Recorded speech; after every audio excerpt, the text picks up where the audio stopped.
Bon, pour le questionnaire Rourou du jour, on se retrouve avec un petit joueur de province. Mais enfin, c'est une belle province puisque c'est Valoris, qui est la province de Cannes, comme c'est bien connu. Où le stade s'appelle le stade des frères Roustan. C'est vrai. C'est vrai. Voilà, Johan Mikou. Voilà. Il a joué dans le stade de mes frères. Il y a les frères Dalton, il y a les frères. Les frères quoi d'ailleurs Les frères Van de Kerkhoff. Qu'est-ce qu'il y a comme d'autres frères les frères, la bande à Bono, non, je sais pas. Les frères quoi Debourg. Les frères Debourg, les frères Alicart. Là, on descend en 3 divisions. On est descendu de 4 étages. Ah, c'est pas gentil. Les Alicart, si vous le regardez, c'était pas mal. Hervé, bon gaucher. Et l'autre, c'était qui d'ailleurs? C'est Hervé qui? Hervé et... Ah. Bonne première question. Voilà, parce que Van de Kerkhoff, je dis René et Willy. Debourg, je dis Ronald et... Franck, bien. Il y a des souffleurs. On est là, on est organisé, tout ça. Mais Hervé Alicart et... J'ai un trou. Et ben voilà. Si le deuxième Alicart, il nous écoute, voilà, tu vois. Ça a marqué l'histoire. Non, on plaisante, on rigole, ça et tout. Il y avait les frères, quoi, Bogdanov, bon, le truc, enfin bref, bon.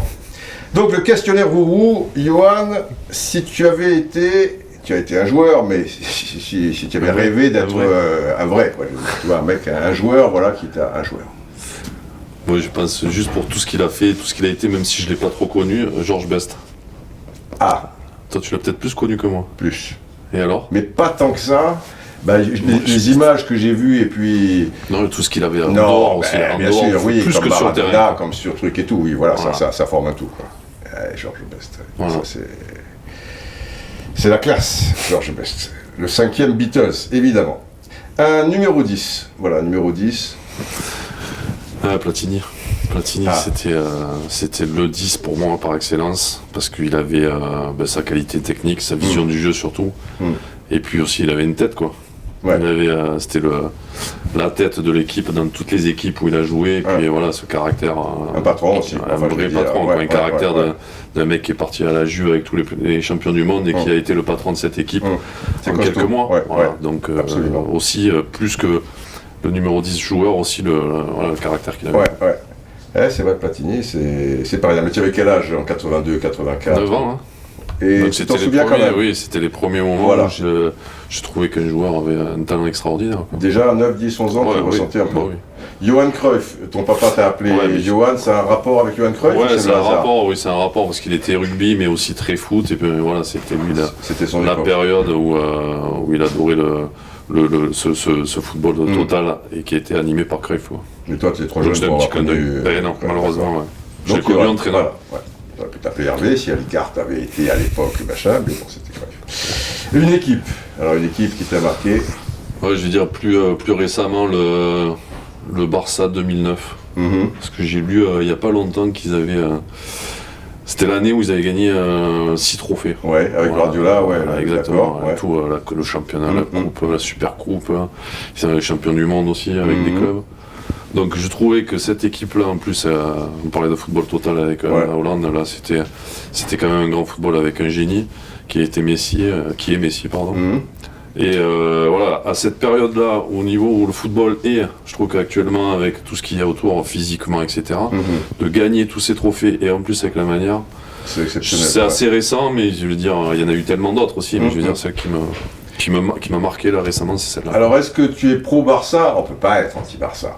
Mais il y a des gens, ils ont un style de jeu où ça fait un petit peu handball, la possession de balle. Des fois, je dis pas que tu peux t'endormir, mais ils survolent tellement, à un moment en tout cas, les débats. Est-ce que c'est un football ou est-ce qu'il y en a peut-être un autre, tu vois Non, mais en fait, ce qui rend le jeu du Barça dérangeant, c'est l'adversaire. Parce que c'est vrai que tu prends un tel bouillon face à eux que la solution où de temps en temps on a pu les gêner, c'est de se retrousser derrière et puis de défendre. Donc c'est plus ce côté-là qui rend le match un peu gênant.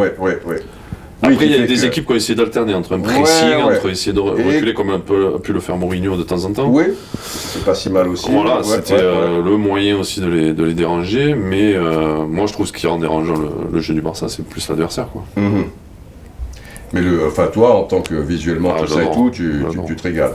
Alors un stade, maintenant, si tu étais un stade, même si tu n'y as pas joué, mais peut-être, je sais pas, Me dis pas l'escure, parce qu'on peut pas prendre les gens pour des cons. Le stade des frères Roustan, hors course. Ça c'était la jeunesse, ça. C'était les grands souvenirs quand t'es petit, quand tu te un peu sans jouer les Coupes du Monde. Non, un stade qui m'a marqué. Ou peut-être l'atmosphère. Je veux dire le Camp Nou. Même si il n'y a pas forcément une grande ambiance. Non. Mais j'ai une histoire autour de ce truc, de ce stade, c'est que. Donc en fait, tu croises l'attaché jeune, non même pas, très jeune, je vais avec ma femme là-bas et on avait écrit sur un siège rendez-vous sur le terrain. Mais j'étais jeune, je pensais même pas être pro, je sais pas, genre 19-20 ans à l'époque. Une vingtaine d'années, j'ai commencé, donc j'étais à de là à jouer au New Camp. J'étais à l'Escan, on va dire, voilà. Donc tu l'as écrit sur un fauteuil. On l'a écrit sur un fauteuil. Mais avec un feutre. Ouais. Stylo, on a été calme quand même, on n'a pas tagué le truc en gros, mais c'était un petit clin d'œil parce qu'on était voilà. Un jour je serai sur le terrain. Voilà. Et en fait c'est arrivé, donc ce jour-là quand je suis rentré dans ce stade avec ce souvenir-là, c'est pour ça que ça m'a marqué un peu plus. Et tu repérais un peu l'endroit du J'ai essayé de le trouver, mais bon, c'est un peu compliqué avec le nom. Surtout quand c'est plein et tout. Et c'était quoi avec Brême? C'était avec Brême. Je suis venu une fois avec Parme à un match amical. Donc déjà, bon, mais j'étais remplaçant, c'était un peu en plus, ça a été une histoire un peu particulière. D'accord, et ça veut dire quoi particulière? Non, c'est parce que j'étais remplaçant et puis après. Ça s'est mal passé, et puis il y a eu une histoire parce que j'avais pas mis les protèges. Donc le temps de les mettre, ils avaient trouvé que j'avais été trop lent. Donc après le mec de Parme, l'entraîneur, il m'avait mis de côté, donc il cherchait le moindre petit truc pour me mettre de côté. C'était la période où ça allait pas trop. Et après j'y suis retourné avec le Verder en Ligue des Champions, donc là oui c'était un événement. Et tout. Et le score c'était? On a pris 3 quand même, 3-1. On est revenu au score à égalité. En Barça ou? Oui, c'était le Barça de Ronaldinho, début de Messi. Ah ouais, d'accord, ok. Qui allait être champion d'Europe. C'est l'année où ils sont champions d'Europe contre Arsenal? Ou dans ce secteur-là? Non, peut-être, c'est 2005-2006, je crois. Donc c'est l'année où ils sont champions d'Europe. Donc 2006, petit bouillon, mais bien quand même, enfin un beau souvenir. Ouais, pas mal, on est revenu au score, mais après, bon, ils ont accéléré un peu. Ronaldinho, pas mal. C'était l'époque bon, ça, c'est pas mal, c'est pas mal. Si tu étais un arbitre, alors maintenant c'est pas forcément un arbitre que tu as côtoyé, mais l'arbitre peut-être idéal pour toi, ou ce que tu aimes chez un arbitre, enfin si tu étais un arbitre, ou peut-être si toi, voilà, tu réagirais comment, qu'est-ce qui te plaît ou te déplaît chez les arbitres? Celui qui me vient de suite, c'est Wurth. Pareil aussi, j'étais hyper jeune, mais quand j'ai vu cet arbitre sur un terrain, alors pour les plus jeunes... c'est marrant parce qu'il y a beaucoup de gens, ceux qui l'ont vécu, souvent dans le questionnaire Rourou, ils disent Wurth, mais c'est marrant. Toi qui l'as pas... Non, mais je voyais téléfout, je regardais le spectacle qu'il donnait à chaque match, et puis il était très proche, on sentait que les joueurs, même s'ils se trompaient ou pas, c'était il le reconnaissait d'ailleurs. Ouais. Mais c'est ça qu'on attend aussi d'un arbitre, c'est qu'il peut se tromper, mais qu'au moins il vienne vers le joueur, dire bon voilà, j'ai vu ça, j'ai vu...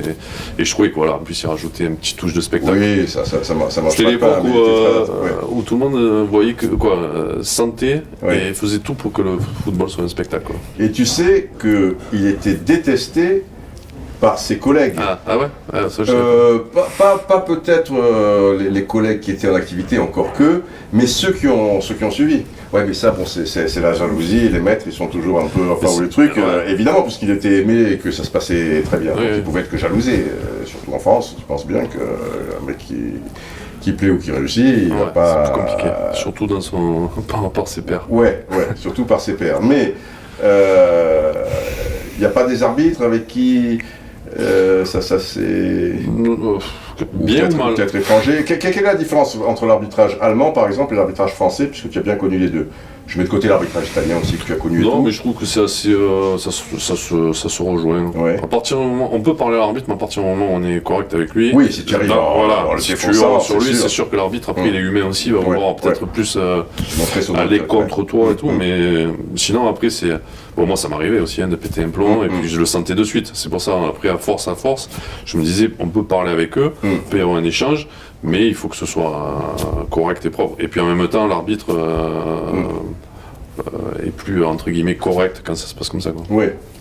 Et est-ce que les Allemands, parce qu'on a le sentiment que souvent, pour un oui, pour un non, les arbitres français, ils sifflent, quoi, je veux dire. Mais peut-être aussi parce que les joueurs, dès que tu les effleures, en France, surtout, pas à ton époque, mais surtout ces dernières années, ça hurle, ça tombe. Alors, c'est très bien qu'il n'y a rien, mais l'arbitre, il est un peu influencé. Est-ce qu'en Allemagne, ça laissait un peu plus jouer? Est-ce qu'il y avait une différence par rapport à ça? Ouais, il y avait aussi pas mal de truqueurs, donc les arbitres tombaient aussi dans le panneau, mais bon, après, c'était un football un petit peu plus offensif, et donc ça Il y avait plus de rythme en tout cas, ouais. C'est vrai qu'on le laissait peut-être un petit peu plus jouer, donc ça permettait aussi d'enflammer les matchs. D'accord.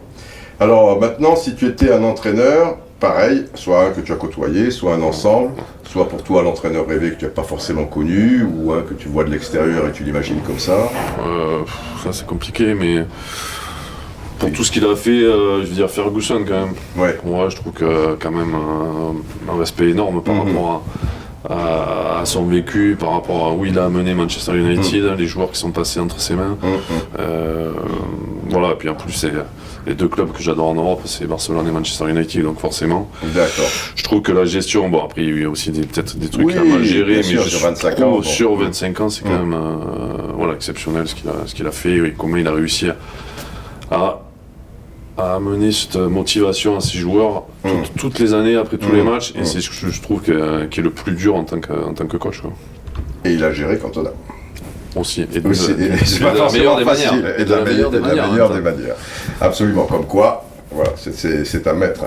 Alors maintenant, si tu étais, c'est toujours la formule, avec ton gros cigare, c'est une image, hein, peut-être qu'ils ont 2 carottes râpées et pas de blé et tout, mais on peut supposer que les gens de l'International Board, les Irlandais, Écossais, machin, qui ont 105 ans, les sortes de dinosaures qui arrivent, voilà, je supposais que le caviar à la louche et tout. Donc si tu étais le grand boss et que tu pouvais changer quelque chose actuellement par rapport au football, tu ferais quoi? Voilà. Je rajeunirais tout le monde. Oui, c'est possible ça ou pas? Ah oui, pour que ce soit un petit peu plus proche de l'actualité, quoi. Oui. J'essaierai de prendre une baguette magique et de... Non mais eux ils le feront pas, mais bon, non, si moi j'y étais... C'est toi, tu y es, bon, oui, mais c'est pas parce qu'on est jeune qu'on a forcément des bonnes idées aussi. Jeune, mais bon, c'est vrai que c'est quand même plus, voilà, juste milieu, avec une certaine expérience, mais en même temps des mecs qui sont proches du terrain, ou qui l'ont été, et qui pourraient, mais avec, pareil, comme on disait tout à l'heure, avec un mec qui a l'esprit du jeu, quoi, qui a une certaine réflexion sur... Actuellement, ou quelque chose... Bon, tout n'a pas été... Il y a des règles, je veux dire, la passe au gardien qui ne puisse plus la prendre avec le... Bon, il est trop jeune peut-être pour l'avoir connu, tu l'as un peu connu. Les équipes italiennes... J'ai joué avec. Oui, c'est vrai. C'est vrai qu'il y a dinosaures aussi, mais dans le début des années 60, ou le milieu, les Italiens avec un truc comme ça, c'était infernal, parce que... ils arrêtaient pas. Donc cette règle, c'est une très bonne règle. C'est une très bonne règle. Est-ce qu'il y en aurait une comme ça qui te viendra à l'esprit? Bon, sinon tu m'écris et puis... Non, j'ai entendu parler Platini qui était pour faire sortir les joueurs qui étaient... Temporaires? Ouais. Ah, c'est magnifique ça. Moi, je ferais voter ça, parce que je trouve ça très très bien. Ouais. Et voilà, donc celle-là, moi ça me conviendrait bien, celle-là. Tu sais qu'ils le font dans certains districts niveau amateur, et donc ça s'appelle le carton blanc, et ça se passe très bien. Parce qu'effectivement, une fois qu'un gars a un jaune, pour lui donner un rouge, il faut vraiment qu'il aille avec un bazooka et qu'il défonce le mec, parce qu'on sait bien que le match bascule ou des choses comme ça. Et c'est vrai qu'il y a certaines choses où même tu n'oses pas, alors que tu es insulté, alors que le gars d'entrée c'est la première minute, et là c'est un truc intermédiaire, et je pense que, parce qu'il y a des détracteurs qui disent « Ouais, mais ça hacherait le jeu, pendant le quart d'heure où il n'est pas là, ou les 10 minutes, les mecs seraient tous en défense, ou des choses comme ça. » Mais moi, mais c'est pas grave. Je pense de toute manière que le footballeur, c'est comme un enfant, il s'adapte un petit peu à ce que tu lui donnes. Et donc je pense que lui, sachant qu'il y a cette nouvelle possibilité pour l'arbitre, il n'irait pas dans certaines zones où il sait qu'il risque pas grand-chose. Non, mais c'est moi, je pense qu'il faudrait le tester. Bien sûr, bien sûr. Bon, donc tu es le boss avec ton gros cigare. Expulsion temporaire. Alors, s'il y avait un rêve de football, voilà. Alors, quand tu étais gosse, quand tu avais machin, est-ce que forcément, quand c'est ta passion, de temps en temps, tu rêves, mais ça peut être un cauchemar, quoi. Je veux dire, tu peux rêver la veille d'un match, 3 jours avant un match, tu as bien rêvé. C'est dur, ça, non? C'est dur, hein, c'est pas la question la plus facile. Mais bon, ça devient de plus en plus compliqué, en fait. Oui, plus tu montes. On monte. Ah bah oui, on te chauffe un peu, je veux dire, et après que tu es chaud bouillant, on va aller dans les... Un rêve de football. Un rêve de football. Ouais, après... Non, si tu avais eu un rêve peut-être de partir dans telle équipe, tu me disais peut-être Manchester, Barcelone, voilà un truc, tu vois ou... Non, j'avais un truc en fait, est-ce que c'était un rêve ou pas, mais ça aurait été de... Alors après, c'est mon côté peut-être de freiner toujours, mais c'était carrément d'aller proposer mes services dans un club, quand j'allais arrêter ma carrière, tu vois. D'accord. Le rêve en fait de jouer, tellement le rêve de jouer dans un club que je me suis posé la question. Je me suis demandé si j'avais pas tapé, de leur dire voilà, je m'entraîne avec vous, mais par contre vous me donnez rien, je veux pas de salaire. Est-ce que c'est un rêve ou pas? Mais j'avais quel âge là? Donc, non, mais j'étais joueur, j'étais à Brême et tout, j'étais dans cette folie là.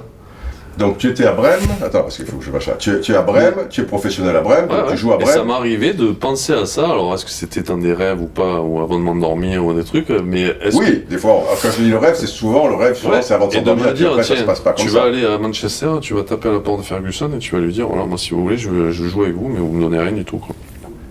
Mais je suis un peu non, mais tu t'entraînes avec eux et s'ils te trouvent bon, ils te mettent aussi dans le groupe. Ouais, jouer dans le groupe, je leur demande rien. Et puis mais c'était juste pouvoir jouer dans ce club-là. Donc c'était surtout Manchester, c'était ton club. Ah oui, c'était Manchester. Le club, c'était pas pour un autre, c'était pour Manchester United. Et pourquoi Manchester? Parce que par rapport aussi à toute l'histoire qu'il y a eu dans ce club, les joueurs qui tu parles de Best. Je te parlais de Best, moi j'ai bien aussi suivi Cantona. Puis bon, les joueurs, je trouvais que les joueurs qui étaient dans ce club, dans la génération... les Roy Keane, tout ça et tout. Les Geeks encore, qui jouent encore, Scholes. C'était des joueurs qui étaient pour moi, qui respiraient l'esprit du football, quoi. Ouais. Tu vois, le côté, les mecs, ils ont un talent énorme, c'est des travailleurs, c'est collectivement, c'est une force énorme, et individuellement, ils sont capables à tout moment de... Et ces mecs-là respiraient le foot, quoi. Et en plus, dans le pays où ça a été créé, le pays du football, j'en arrivais à me dire, est-ce que tu es capable de faire ça? Et tu n'as pas été capable. Et j'ai pas été capable. Donc c'est un rêve. Ça restera un rêve. Alors, un geste de football, le geste de football par excellence pour toi, je sais pas, à l'extérieur du pied, le pied à la gorge. Non, la rabona. La passe anglaise, comme on appelait ça quand je travaillais au centre avec Guy Lacombe. Ouais. Donc c'est la passe coup de pied qui se donne sur 20, 30 mètres. Tu vois. D'accord, ok. Mais par contre, elle arrive net. Ouais. Et plutôt au ras du sol, quoi. Voilà, plutôt au ras du sol. Par la force des choses. L'idée, c'était qu'elle arrive très vite. Ouais. Et pour que le contrôle soit bon, il fallait pas qu'elle soit haute et qu'elle soit tendue et sans effet. Et c'est vrai que ça m'avait marqué parce que c'était l'époque où Guy Lacombe nous montrait des images en disant que tout le monde critiquait la technique anglaise. Ouais, alors qu'ils avaient cette qualité. Ils avaient cette qualité ça et de centre aussi. Et la qualité de centre des arrières latéraux et tout, des trucs sans contrôle, c'est vrai qu'elles étaient puissantes, c'est vrai. Et donc c'était ces deux trucs-là, la qualité de centre et aussi surtout cette passe anglaise qui permettait d'accélérer le jeu. Alors le geste de football, qui est pas super, mais que tu tolères, enfin tu te dis, c'est pas une question facile ça, tu vois ce que je veux en venir, je sais pas, le geste, C'est-à-dire, mais une faute ou plutôt un geste technique où le mec technicien veut un peu en rajouter que tu tolères? Ça peut être ça finalement, tu te dis. Le petit pont quand c'est indispensable. Voilà. Je le tolère parce que ça peut être considéré comme chambré. Ouais. Mais à un moment donné, quand tu le prends, mais des fois, quand le mec, tu te dis, quand c'est bien fait, c'est beau quand même. Ouais, donc c'est toléré. C'est toléré. Oui, c'est pas sur moi par contre. Ah non, ça va de soi.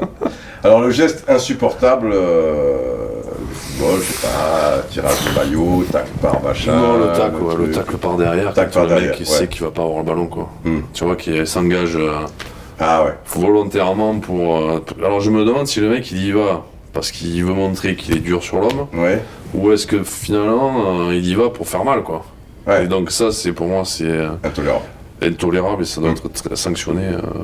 Tu en as connu sans dire des noms ou tu l'as... Non, pas forcément, mais c'est vrai que c'est ce côté-là encore celui-là, je le tolère pas du tout, quoi.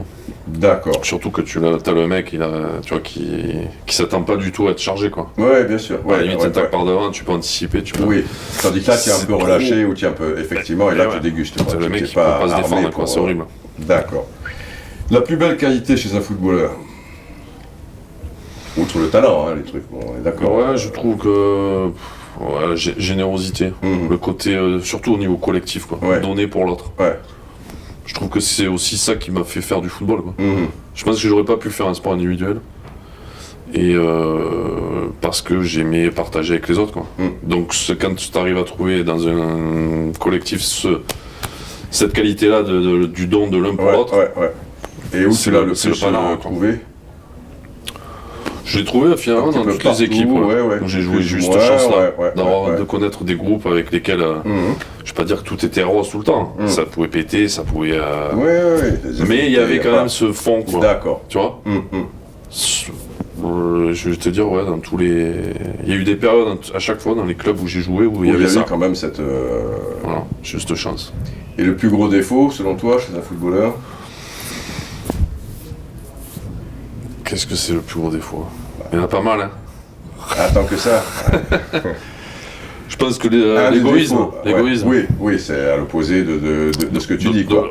Mais même que finalement, je me rends compte que même si dans mon esprit, j'étais quand même tourné vers le collectif, finalement, tu te rends compte que t'es égoïste, quoi. Parce que dans ta vie, tout est fait pour toi, quoi.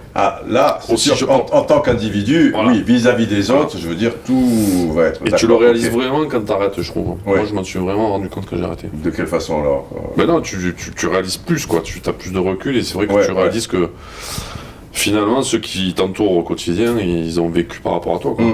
C'était toi... Toi, peut-être tu t'en rendais moins compte sur le truc. Donc, mais... Ouais, je pense que... À la fois, il en faut de l'égoïsme sur un terrain.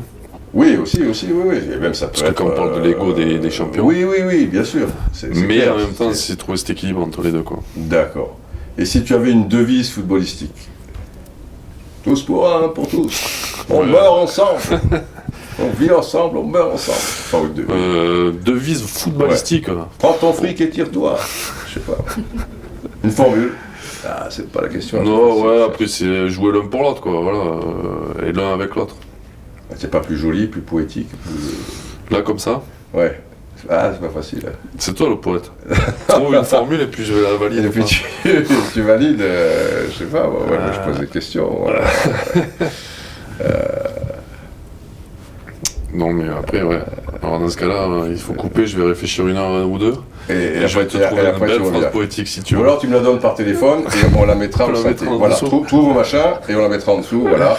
Elle est en dessous. Non mais c'est vrai, c'est sûr, c'est pas évident là de t'en sortir une comme ça. C'est pas sur commande comme ça, oui. Je signale quand même que contrairement à certaines personnes, Johan a découvert le questionnaire 3 minutes avant l'interview. Ouais, c'est gentil. Ben oui, mais c'est comme montrer. Non mais c'est gentil de le préciser. Et maintenant pour terminer, si le football t'avait appris quelque chose, ça serait quoi en particulier? En tant qu'homme, en tant qu'être humain, si voilà, toutes ces années... D'avoir plus confiance en moi. Ouais. Ça t'a ouvert peut-être vers les autres ça fait partie aussi de la confiance en soi. Ouais, même si je suis quand même assez sauvage et assez solitaire dans certains moments, après j'aime bien aussi partager, mais je pense que le plus c'est ce côté confiance en moi. Là, que j'avais pas forcément, que j'ai même eu. Ça a été presque un déclic à Parme. Tu vois, quand j'ai vécu des moments difficiles, je pense que c'est celui-là, quoi. C'est de dire que... Et puis c'est une force de caractère aussi, ça m'a forgé le caractère, et d'avoir vraiment plus confiance en moi dans la vie de tous les jours, quoi. Et ça m'a permis, comme tu dis, après, par la suite, de m'ouvrir un peu plus, quoi. Arsène Wenger dit souvent que... Enfin, quand il parle de foot citoyen, comme il est président d'honneur et qu'il parle à des gosses, et puis en termes d'éducation et tout, il dit souvent que les valeurs du sport l'ont accompagné toute sa vie, et l'ont aidé toute sa vie. Tu es d'accord avec ça? Ah ben oui, je trouve que le sport, c'est une belle philosophie de vie, même pour la vie de tous les jours, et puis surtout un sport collectif, je trouve. Ben voilà, t'es pas mort. Non, ça va. Non, tu vois ça pouvait être pire. Bon, on attend la devise alors.